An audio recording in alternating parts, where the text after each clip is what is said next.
So we have just now seen the dead loads which have been given in IS 875 part 1.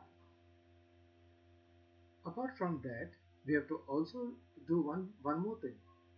The self weight of the members is needed to be considered in the structural design. Generally, the weight of the RCC members may be quite sizable in comparison to the total load taken for the designing of the structure. The self-weight is calculated as a product of the volume per meter length and the unit weight of the material. The product of the volume per meter length and the unit weight of the material. Now we refer to clause 19.2.1 of the Indian Standard Code IS 456-2000. This is the code for plain and reinforced concrete.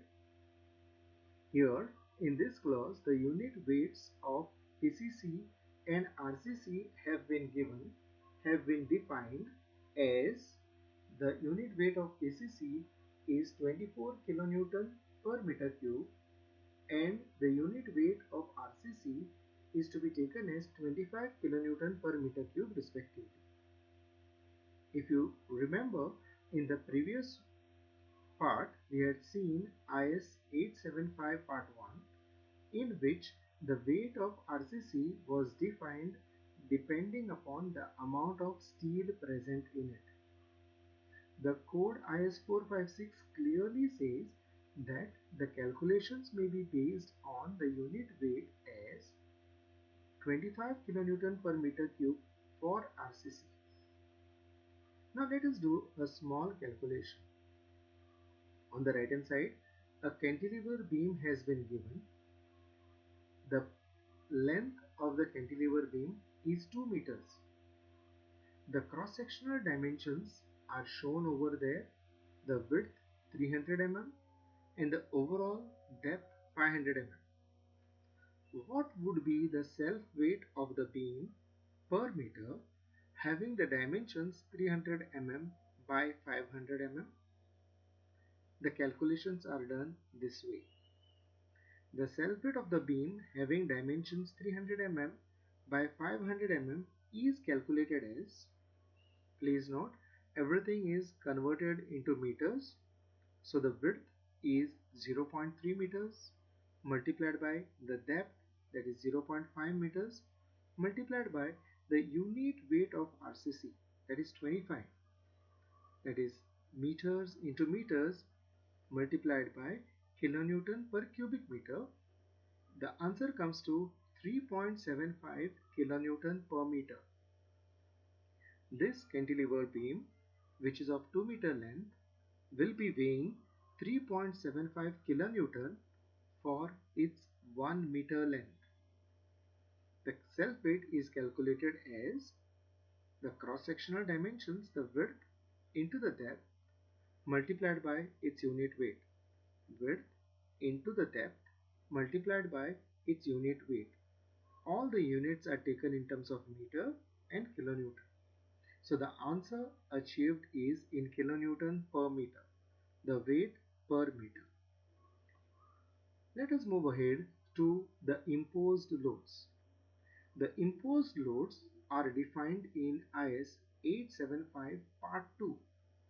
Now the clause 2.1 in this IS code, that is IS 875 part 2, defines the imposed load as the load assumed to be produced by the intended use or occupancy of a building, including the weight of movable partitions, distributed concentrated loads, load due to impact and vibration, and dust load, but excluding wind, seismic, snow, and other loads due to temperature changes, creep, shrinkage, differential settlement, etc.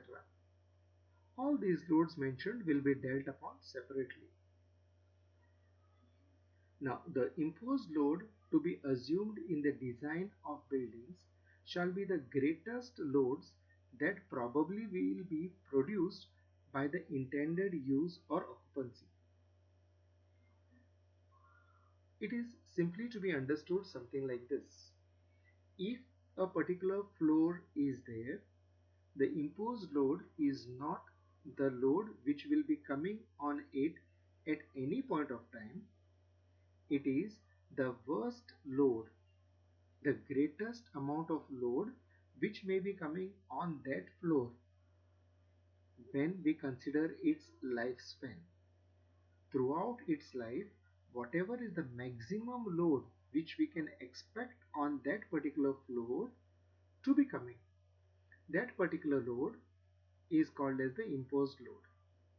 Now all the floors will be investigated both for the uniformly distributed load and the corresponding concentrated loads also.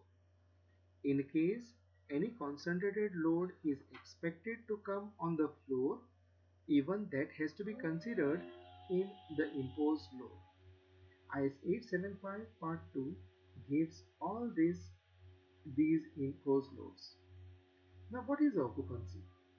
In the previous slide, we have seen that the term occupancy or use group have been used. The occupancy or use group is the principal occupancy for which a building or part of a building is used or intended to be used for the purpose of classification of a building according to occupancy. An occupancy shall be deemed to include subsidiary occupancies which are contingent upon it. Now, when we understand the word occupancy, what is the unit, what is the building, what is the structure going to be used for? It is going to be occupied with what? That defines occupancy. The occupancy is classified as assembly buildings or business buildings, office buildings, educational buildings, industrial buildings, institutional buildings, mercantile buildings, residential buildings, and storage buildings. So all the different types of buildings have been defined.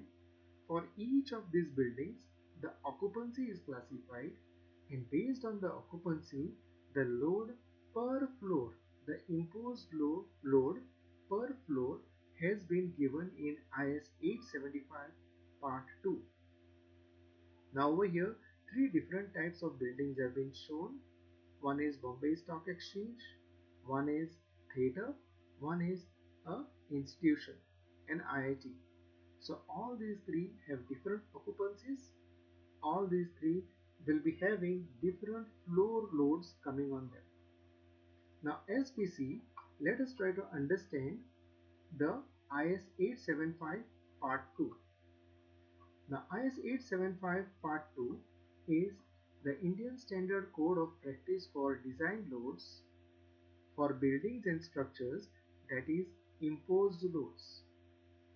Now when we see this, when we go through the IS 875 Part 2, we see that it gives us the imposed loads, the load application, loads due to partition, and so on.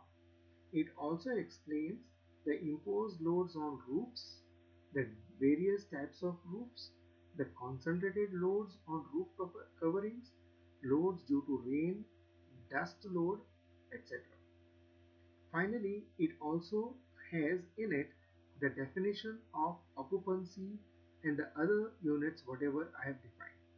Over here, we see the clause 2.1 talking of imposed load, then 2.2 occupancy or use group, then the assembly buildings, business buildings, office buildings, educational buildings, industrial buildings, institutional buildings, mercantile buildings, residential buildings, all the buildings, different types of buildings have been defined very clearly over here in this code. Finally, we see the imposed loads values given over here. Something like in this table, residential buildings. If it is residential buildings, in category A, dwelling houses, all rooms as well as kitchens, we are going to have the uniformly distributed load as 2.0 kilonewton per meter square. Toilet and bathrooms 2.0 kilonewton per meter square. Corridors, passages, staircases 3. Similarly balconies 3. Concentrated load, if any, has been defined over there. Similarly, when we go to hostels, the living rooms, bedrooms, dormitories, it is 2. Kitchen and laundries, it is 3, and so on, as you see in this code. The garages, the educational buildings. When we come to the educational buildings, the classrooms and lecture rooms, 3 kilonewton per meter square. Dining rooms, cafeteria, restaurant, 3 kilonewton per meter square. Offices, 2.5, and so on. So when we refer to this, all the different types of buildings, the occupancies, the loading has been given. So depending upon the type of structure which we are designing, we need to refer IS 875 part 2. Get the loading, use the loading on the particular flow, and then design the structure. Continuing further, we have to go to snow loads. Snow loads have been defined in IS 875 part 4. The roofs should be designed for the actual load due to the snow or for the imposed load specified in part 2 imposed load, whichever is more severe, depending upon how much snow is expected to get collected over that particular floor or roof. We need to do the calculations, find the actual load or the imposed load due to the live load, due to the load expected on it, and then whichever is more severe, depending upon that, the roof should be designed.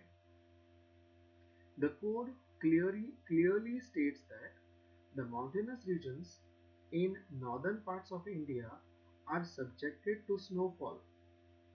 In India, parts of Jammu and Kashmir, that is Baramulla district, Srinagar district, Anantnag district and Ladakh district. Punjab, Himachal Pradesh, that is Chamba, Kullu, Kinnaur district, Mahasu district, Mandi district, Sirmur district and Shimla district, and Uttar Pradesh, that is Dehradun district, Tehri Garhwal district, Almora district and Nainital district. These all experience snowfall of varying depths 2 to 3 times in a year. So, if any structure is expected to come within these regions, the snowfall effect, the load due to snowfall has to be calculated and it has to be used in the design.